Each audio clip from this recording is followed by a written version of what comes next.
మొన్న మా ఇదేంటి 'లూసిఫర్ 2' సినిమాలో 'ఎంపురాన్ 2' సినిమాలో ఆ సినిమా ప్రెస్ మీట్‌లో ఒక 'దిల్ రాజు' గారిని ఒక క్వెషన్ అడగడం జరిగింది.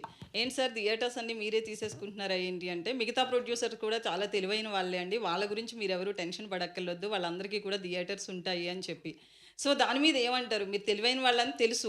బట్ మీకు సఫిషియెంట్‌గా మీ మూవీకి తగ్గట్లుగా మీ మూవీకి ఆడియన్స్‌లో ఉన్న రెస్పాన్స్‌కి తగ్గట్లుగా థియేటర్స్ వచ్చాయనుకుంటున్నారా? లేదండి. చాలా తక్కువ పడినియి. చిన్న సినిమాని తొక్కేస్తున్నారు. మీరందరూ ఎంత సపోర్ట్ చేసి నాకు దీనికి హెల్ప్ చేస్తే అంత బెటరు. చాలా చిన్న సినిమాని 'ఎంపురాన్' ఇయన్నీ పెద్ద సినిమాల మధ్యలో నా చిన్న సినిమాని తొక్కేస్తున్నారు. థియేటర్లు సరిగ్గా ఇవ్వట్లేదు. మీరందరూ కొంచెం యాజిటేషన్ లాగా ఏదైనా చేసి పోరాడి నాకు థియేటర్లు ఇప్పించాలని కోరుకుంటున్నాను. వంశీ గారు ఇక్కడ వంశీ యాక్చువల్లీ మీరు డేట్ 29th అనౌన్స్ చేశారు. 28కి వచ్చారు. ఇప్పుడు 27th ఈవినింగ్ ఏమైనా పెయిడ్ ప్రీమియర్స్ అయిపోతున్నారా? ప్లాన్ చేస్తున్నాం. పెయిడ్ ప్రీమియర్స్ ప్లాన్ చేస్తున్నాము. కానీ లిమిటెడ్ ఏ స్టేషన్స్‌లో ఈటిలో ప్లాన్ చేద్దామని ఒక ఐడియా ఉంది. ఎందుకంటే నాకు ఇంకా ఇండియన్ కాపీ రెడీ అవ్వలా. ఆ కాపీ రెడీ అయిన దాన్ని బట్టి ఎంత మందికి డిస్పోజ్ చేయగలుగుతామో కంటెంట్ చూసి దాన్ని బట్టి ప్లాన్ చేద్దాం ప్రీమియర్స్ అని వెయిటింగ్.